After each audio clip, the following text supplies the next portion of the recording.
Hello all of you. Biology chapter 10 cell cycle and cell division.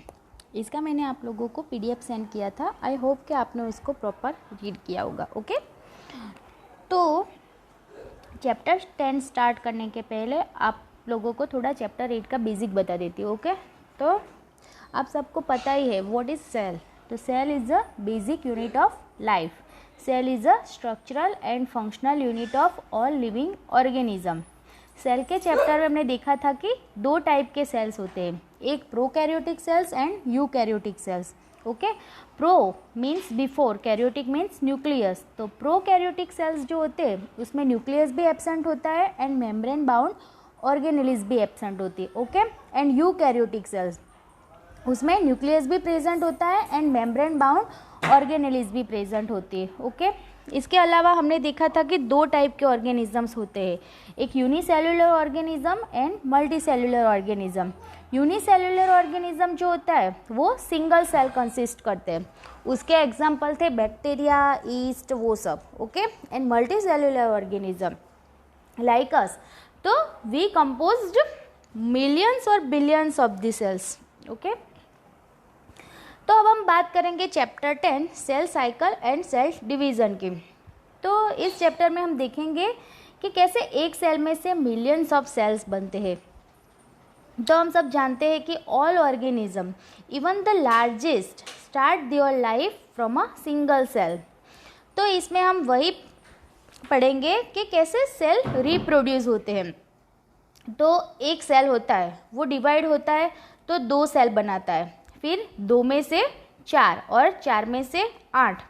तो ये जो division होता है सेल का, तो जो सेल का डिवीज़न हुआ मतलब उसको हम बोलेंगे पेरेंट सेल, और उसका डिवीज़न होकर जो दो नए सेल बने उसे हम बोलेंगे डॉटर सेल। ओके, तो ये जो डॉटर सेल होते हैं वो बाद में अपने आप ग्रो होते हैं और डिवाइड होते रहते हैं।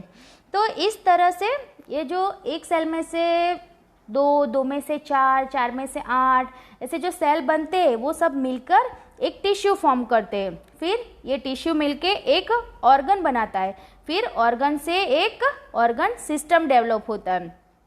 तो ये जो एक सिंगल सेल में से मिलियंस ऑफ सेल्स बनते हैं, तो ये जो सेल की डिवीज़न है और ग्रोथ की प्रोसेस है उसको ही हम देखेंगे इस चैप्टर में। ओके, तो यहाँ तक का बेसिक क्लियर है आपका। ओके, तो अब हम सेल साइकिल में क्या देखेंगे। तो सेल साइकिल में हम देखेंगे कि सेल कैसे ग्रो होता है, सेल का डिवीज़न कैसे होता है, डीएनए का रेप्लिकेशन कैसे होता है, वो सब। ओके, तो ये जो प्रोसेस है वो सभी एक स्पेसिफिक स्टेज पे होती है। ओके, वो हम आगे देखेंगे। ओके, तो यहाँ तक का क्लियर है।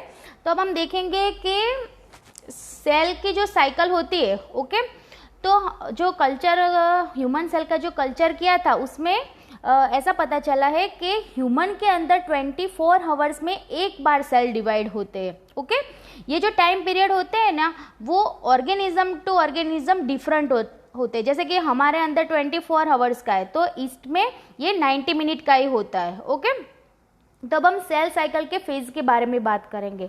तो सेल साइकिल के दो फेज होते हैं, एक तो इंटरफेज एंड एक एम फेज। ये सब मैंने पीडीएफ में डिटेल में मेंशन किया है, आप एक बार प्रॉपर रीड करना। अगर कोई भी क्वेरी है तो मुझे कॉल या मैसेज करना। ओके, तो दो फेज है सेल साइकिल के main, interphase and M phase. तो ये जो इंटरफेज होता है, ओके, तो ये इंटरफेज को हम क्या बोलेंगे, रेस्टिंग फेज और non dividing phase. Non dividing phase इसलिए बोलेंगे क्योंकि इसमें डिवीज़न होता नहीं है। तो एक्चुअल डिवीज़न कहाँ होता है, तो जो सेल का एक्चुअल डिवीज़न होता है वो एम फेज में होता है। तो एम फेज को हम माइटोसिस फेज भी बोलेंगे और डिवाइडिंग फेज भी बोलेंगे, और वहाँ पे सेल का डिवीज़न होता है इसलिए हम उसे मल्टीप्लिकेशन फेज भी बोल सकते हैं। ओके, और इंटरफेज को resting phase and non dividing phase.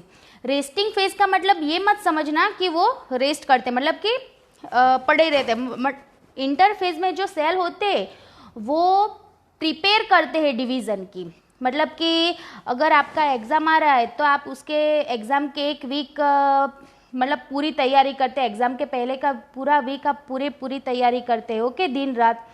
तो इस तरह से जब सेल का डिवीज़न स्टार्ट होगा एम फेज़, तो उसके पहले इंटरफेज में वो डिवीज़न की तैयारी करता है। ओके, तो ये दो phase, interphase and M phase. Okay, तो ये हमने आगे देखा कि ह्यूमन में 24 आवर्स में सेल डिवाइड होते हैं, तो उसमें से 23 आवर्स मतलब कि 95% of time of duration interphase का होता है, और ओनली 1 घंटा मतलब कि 5% ऑफ टाइम ऑफ ड्यूरेशन होता है वो एम फेज का होता है।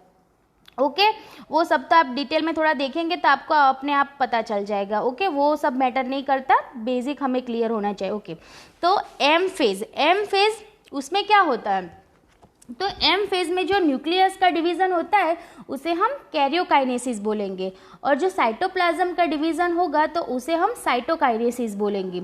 और एम फेज में हम डिटेल में अब आगे देखेंगे, अभी हम जाएंगे इंटरफेज पर। ओके, तो इंटरफेज के 3 फेज और है, कौन कौन से, तो G1 फेज है, S फेज है और G2 फेज है।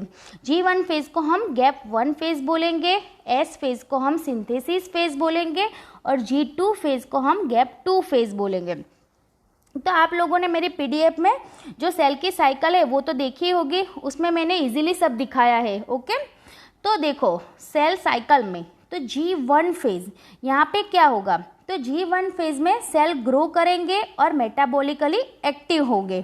ओके, फिर S फेज जिसको हम सिंथेसिस फेज भी बोलेंगे, उसमें क्या होगा, तो सिंथेसिस फेज में DNA का सिंथेसिस होगा और रेप्लिकेशन होगा।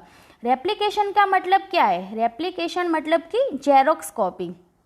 ओके, और अब आएगा G2 फेज, तो G2 फेज में क्या होगा, तो G2 फेज में सेल कंटिन्यूसली ग्रो करेगा और जो क्रोमोसोम का रेप्लिकेशन होगा वो यहाँ पे कंप्लीट हो जाएगा, एंड वो प्रोटीन होगा उसका सिंथेसिस भी होगा। ओके, और अब मैं आपको ये मैंने साइकिल में जो G0 मेंशन किया है उसके बारे में थोड़ा बता देती हूँ। तो ये G0 क्या है, तो ये G0 वो है जिसमें सेल मेटाबॉलिकली एक्टिव होते हैं लेकिन वो डिवीज़न में पार्टिसिपेट नहीं करते, मतलब कि उसका डिवीज़न नहीं होता लेकिन वो मेटाबॉलिकली एक्टिव होते हैं, तो उसे हम क्वाइसेंट स्टेज भी बोलेंगे और G0 फेज भी बोलेंगे।